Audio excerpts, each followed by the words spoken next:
स्वागत है आप सभी का एक बार फिर से कहानी की दुनिया में।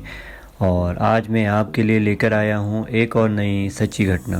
तो चलिए शुरू करते हैं। बात 2006 की है।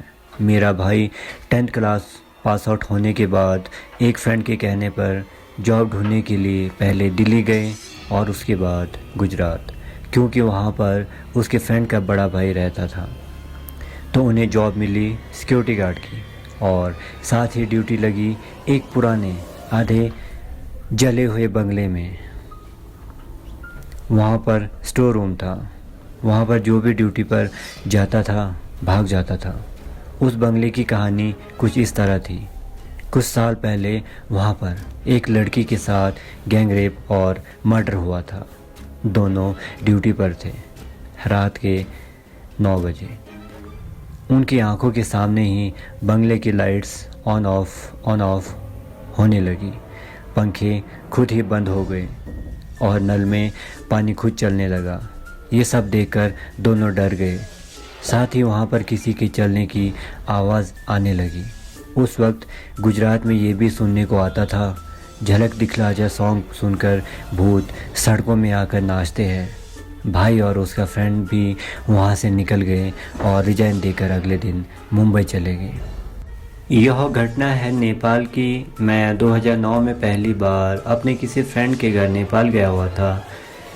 तो उसका घर भी पहाड़ों में था।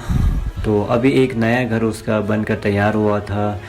तो उसके 4 फ्रेंड के साथ हम वहीं पर बैठे बहुत सारे बातें कर रहे थे। तो हम लोगों ने प्लान किया कि क्यों ना आज हम सभी यहीं पर रुक जाए, यहीं पर डिनर करने के बाद यहीं पर रुक जाएंगे, सारी रात यूं ही बातों में निकाल लेंगे। तो अभी लगभग रात के 11:30 बज रहे थे। तो लगभग 2 फ्रेंड्स उसके सो चुके थे। हम 3 या 4 फ्रेंड्स अभी जाग रहे थे। तो बाहर चांद लगे हुए थे। तो हमने देखा एक सफ़ेद रंग का साया दरवाजे के पास आया। तो दरवाज़ा तो वैसे लॉक था अंदर से, लेकिन वो फिर भी दरवाजे के लगभग अंदर आ चुका था और हमें अच्छे से वो दिखाई दे रहा था। हमने एक दूसरे को इशारा किया कि ये कौन है। तो एक फ्रेंड ने अपना तकिया उठाया और उसकी तरफ दे मारा और वो गायब हो गया। थोड़ी देर के बाद हम जैसे ही बाहर निकले, हमने चारों तरफ नज़र दौड़ाया तो देखा नीचे नाले से लेकर आसमान तक सफ़ेद पट्टी बन गई और उसके कहीं भी सिर दिखाई नहीं दे रहा था।